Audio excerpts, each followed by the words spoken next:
Okay, perfection, y'all. All right, I'm gonna go into screen share. And we're gonna recap. I'm gonna share my whole screen kind of girl, so excuse the mess, okay? All right, so this is screenwriting 101. And so this is just so you guys can actually, let me show you this first. Just so you guys can orient yourself of what we're doing. We have the different phases of production, and I just want to give you just a overview. With the page to screen method is 8 phases of production, and they're broken down into 4 different stages. Okay, so the first phase of production is pre-development. So this will be the well in this particular part is market research, is story development, which is writing the pre-writing part that we're going to do today. This is a piece in this story development process that I'm going to be teaching you. In addition to the pre-development is our business development, making sure that our ideas are viable. If even if you're not interested in like Hollywood goals, like still positioning your idea to be successful is a really important piece of the pre-development process. And then development is script writing, like when you're finally starting to write the screenplay and it's complete. And then setting up, like positioning your project for production is pretty much what development is. And that may include securing budgets and funding and all that good stuff. I'm not going to go too deep, but the next step would be pre-production, production, and post-production. And then there's a few other steps. And I think most people kind of have an idea of what those look like. But just so you know, these are the different stages and phases of the page to screen methods, all the way to distribution and monetization. Okay. Just want you guys to be clear around that. And so we're doing story development, and then we're jumping to script writing today. We're doing a little skip-a-roo, all right? And let's see, where's the screen I had? Here we go. So in the screenwriting program, what we're doing is we're taking our idea in our head, the little pieces that are haunting us usually, from our head, and we're starting to put them down on page. I encourage everyone to have like a notebook. I always like a composition notebook because it forces me to keep all of my ideas for each project in a composition book. So I have so many. I'm like looking at like 10 of them right now, and so when we start the Page to Screen program, go to the dollar store. You're gonna get a few of those, and that's going to be like I call it like your director's pad. You know what I mean? Like your writer director's pad. And so this is where you would just kind of workshop stuff. Sometimes we want to hurry up and get to the writing. Like we found this new software system, or like, oh, I'm ready to write the script now. Um, and there's some space before we're ready to write that we need to really dive deeper into the brainstorming piece, to really get clear about our stories and our characters and let them kind of speak to us and breathe a little bit. And so the composition books are really good for jotting those ideas and keeping them in one place, so they're not all over the place like Foster's ADHD would have them. Because I'm similar. And there's actually super cool tools that I want to share when we're like kind of collecting our like ideas. And I wanted to show you guys, but I can just tell you, you can use index cards, not just the small index cards, but the big index cards, and you can write your scenes and your ideas and your dialogues and moments. um yeah, it's gonna drop babe. Sorry, he dropped his laptop. Um and it's gonna give you ideas and different things like that. And thank you. And it's a good way to organize your ideas without it needing to be organized, if that makes sense. So I'm just giving y'all a few tools, okay? And so today in our learning section, we're going to learn story structure. We're going to understand what a synopsis and a treatment, and if you need it. We're going to see what a screenplay looks like. Um, we're going to also work on character and backstory and everything, okay? And so in this particular class today, We're going to know what the proper screenwriting format is. Are you going to learn some tools about building your character and flushing them out, making sure that they're 3 and 4 dimensional characters, that they're not just talking heads, and just really understand your story visually. Okay. And then, so let's start with the synopsis. So from last week, who remembers what we talked about, what the purpose of a synopsis is? Does anyone remember? Even though I'm showing the slide. I could just read the slide. No, just but what do y'all remember from synopsis from last week? Anybody? I wasn't here for that part, but I can read the slides. Okay, go ahead, read the slides. A summary of story that's 1 to 2 pages or 1 to 4 paragraphs. A synopsis will tell the entire story, plot summary, and most characters and their wants, desires, and conflicts, but in a shorter, simplified way. Okay, perfect. So a synopsis is the purpose of of the synopsis is when you are ready to pitch, they'll ask you, what's your synopsis? And you'll have like a one pager that tells the idea, because no one's going to actually read the script until they feel enticed enough to do so. So synopsis is really important, to have that just tells your story, your plot idea. And there's a way to do it where you're not giving everything away, and but you still want to give enough of the juicy stories to make people realize, oh, this is a full-fledged high concept project, and I'm curious now. The treatment is more like I prefer to refer to it like a manuscript of your idea. It's much more detailed. It actually is your full entire story. Um and some people, like for example, my mother and I have different writing styles when we are writing our screenplays. My mom likes to write her treatments first. Like she's like, get the whole story out. She needs to like feel like all the acts, all the things in a treatment. And then she starts writing her screenplay. And I don't actually do the treatment until um I've like for example, until I know the whole story, I do the treatment pretty much last. Um and that's if I need it, because sometimes I don't even need it. So these are tools to use when you're trying to flush your stories out there, especially if you don't know what to do or what scene you want to start with. You just got to start writing it. Okay? So that is now, backstory is another part of, when we're developing our ideas and our characters, we have a backstory. And the backstory means that your character is like a person. They have parents, they may have siblings, they have, you know, different things that you want to kind of build like to make them real. Some people like to go really deep into their backstories. Now, keep in mind, your backstory is not in your story. It's not in your screenplay. It's really just like a tool for writers to kind of really get the essence of their characters if they feel moved to do it. Again, I'm not someone who does much in my backstory. When it comes to like traditional backstory, what I do is, for example, my characters, I'll create playlists that represent who my characters are. Um, like I'll like kind of like like I have a character in one of the shows that I produce, and I have a whole playlist that based on who this character is, like the music they would listen to, their vibe, their essence, like in my head, like I think about the relationships they were in, and like that's how I connect to my characters, is through music and through like those type of things. So you can do different things to kind of find your character, to find and who they are. It's really important, even if you are writing a story about yourself, you separate yourself from the character. It's really important to have that objectivity from that character if you are doing any personal narratives.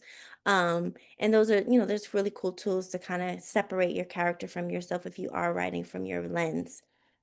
Um, so far, I don't want to move too fast. Does anyone have any questions at all? No? Oops, what happened? Can y'all still see my screen? Yes. Okay, cool. All right. I lost you guys. I was looking at y'all and now y'all are gone, so I'm trying to find y'all again. How do I? And mm. Forget it. All right. So another tool is that I use. Now I do use this one. It's called the character codes. And does anyone remember what we were talking about with the character codes or any examples we gave that you want to share? Yeah, like where they have the what they do in the public, what they do in personally, and like who they are in the public forum, who they are personally, and who they are privately. And a good example, if no one wants to speak up, and feel free, you guys don't need permission. This is a real flow, so you can unmute yourself and just dive in. Especially in a smaller group like this, it's really cool to do that. A good example would be a politician, right? A politician is somebody who, in the public eye, they have a certain persona of how the world views them, what they know about this character, and then their interpersonal relationships is be like who their spouses are, who they are to their younger brother, like those are the personal relationships. And then they're private, like what are they doing when no one's looking? um who are they in their private life? So when you think about your characters codes, I want you guys to, these are good exercises to kind of look at all of your main characters and do a character code and try to really find and shape who they are. Does anybody have questions about this part? And I am moving a little fast, just so you know. I have a question. Sure. So, what's the difference between a character's code and a character's destiny? Oh, so the character's code is who they like, how they're going to appear on the page. So, what this exercise helps us do is just to visually sense who our characters are. So, when we're writing our characters in the screenplay, people know and get them. So, when we see them alone, we already know how, we're familiar with these aspects of them. um the character's destiny is connected to the like plot, like the goals of the character, and usually it's connected to the hero's journey, which is I don't know who's familiar with the hero's journey. There's a couple of different ones, but go Right. ahead. What did you say, Fasa? I can't So see. if I have a character who's coming of age, It's breaking up on my end, so I didn't hear anything you said. I just heard a couple. Yeah, it's breaking up across the board. Okay, good. Not good, but I'm is glad that it's better? yes, much better. I was saying that my character, it's a coming of age story, and so his hero's journey, his persona grows along with Dang, it. it's messing up So again, I Foster. don't know if there's a blurred line there where I want to show him maturing, and I also want to show. It was breaking up, but I think let me just see if I understood what you were saying. You want to show you're basically referring to the character's arc. So the character is not necessarily going to be the same throughout, which is separate than the character code. They're separate. So you can shape. Again, the character code is designed to have visual clues of who your character are that you like plant into the screenplay. It's not story plot influenced at all. It's like a cheat sheet from instead of doing a whole character tree and a treatment and backstory and da da da da, giving them parents and stuff. It's like here's this is their codes. This is how they move in these different modalities, and then you know how to write them. It's like for you, it's like a cheat code for you. Does that make more sense? Absolutely. Okay. And then your character arc is completely different. That's where we get to the writing. That's the part we shape, in the writing process. Okay? Okay. So I wanted to look at you. I couldn't see you. All right. Am I still screen sharing? All right. Yep. All right. So does anyone else have any more questions? No? Okay, cool. So we're gonna take a little moment to like write down, or I want you all to think about your main characters. And this is not just lesson, this is an activity. And you all are welcome to share and workshop together. Um, but I do want you guys to think about your main character, like, maybe close your eyes and just find them. Where are they? I want you guys to think about where you want to start from your story idea. Like, where do we want to first introduce this main character? Like this opening moment, okay? And then I want you to consider, what does your main character want? Like, what is their in this moment, what do they want? What is their goal? And it can be a desire.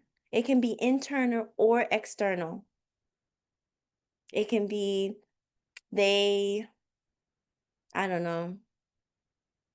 I have so many examples that like now I'm like, which one do I choose? Um somebody could Your main character can want to be an artist, like like they draw, like that kind of artist. All right?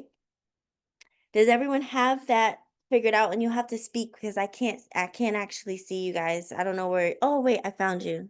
Hold on. No, it keeps messing me up. Every time I make it big.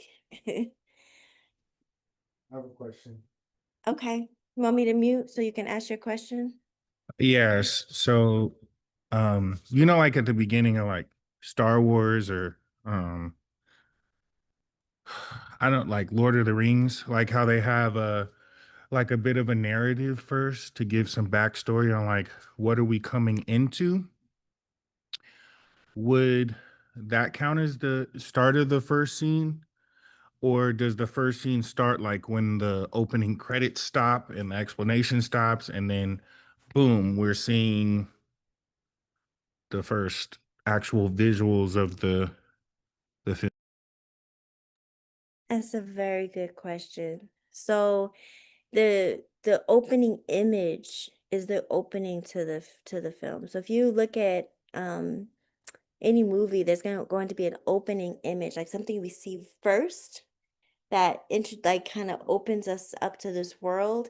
And sometimes, yes, they may use narrative. Maybe they'll use like establishing where they're showing visuals of things happening, like if we're in the city of New York, for example, and they're showing, like, orienting you and establishing us where we are in this world.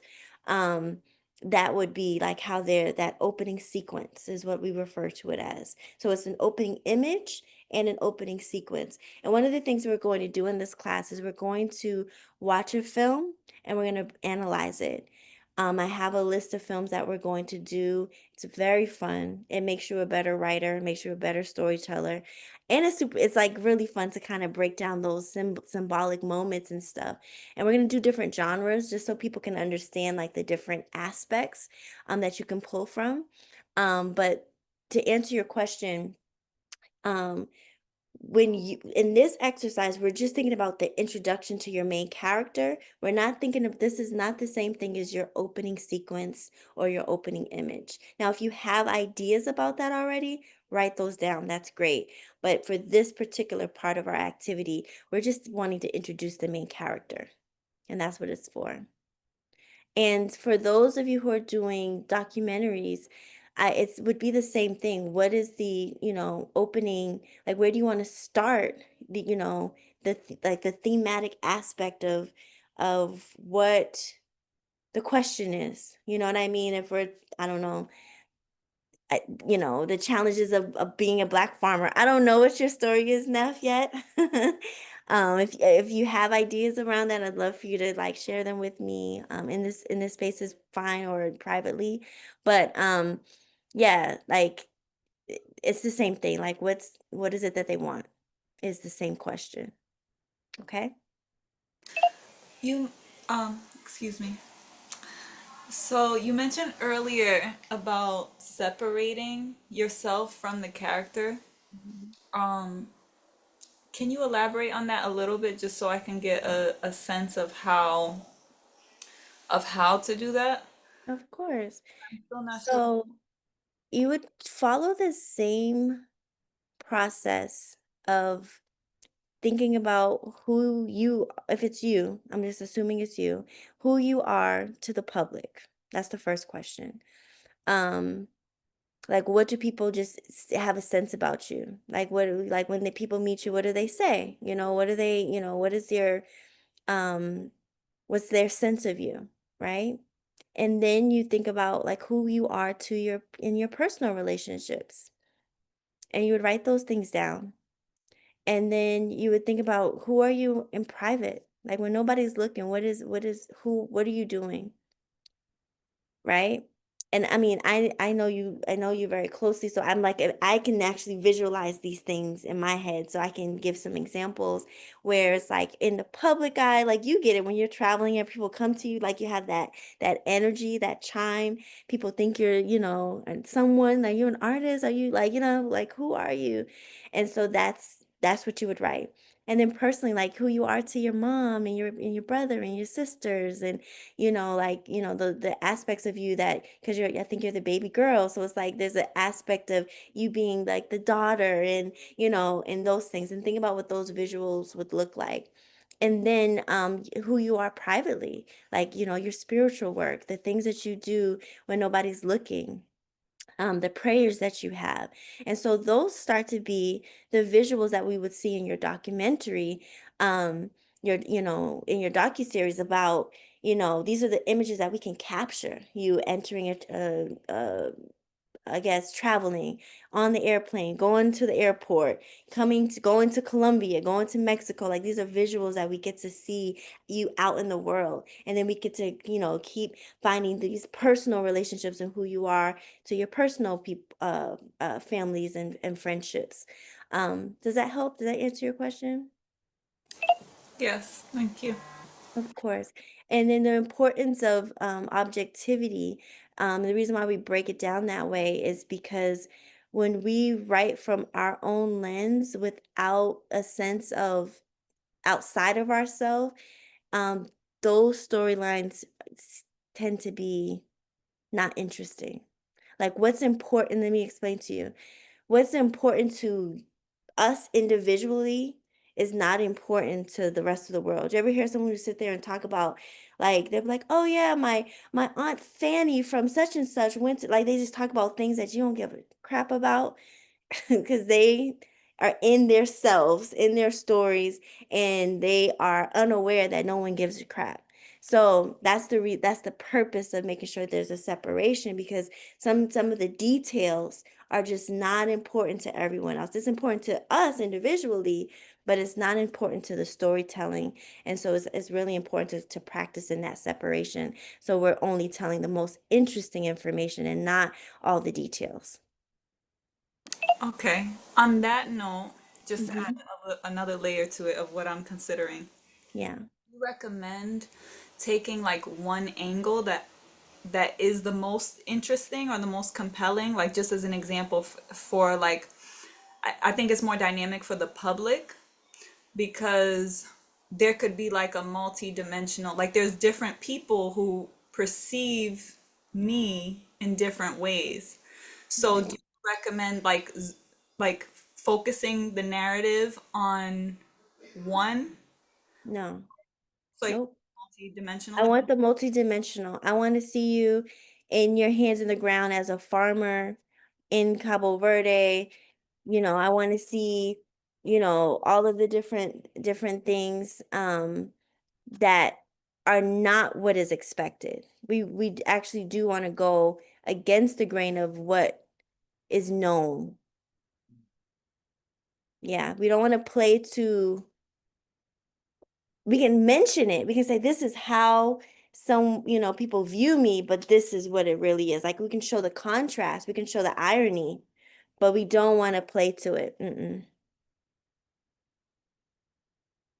Does that answer your question? Thank you. Yes.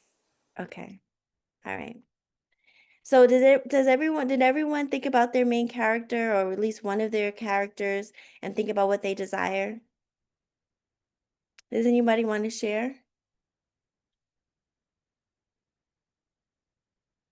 Fine, I can share. Okay.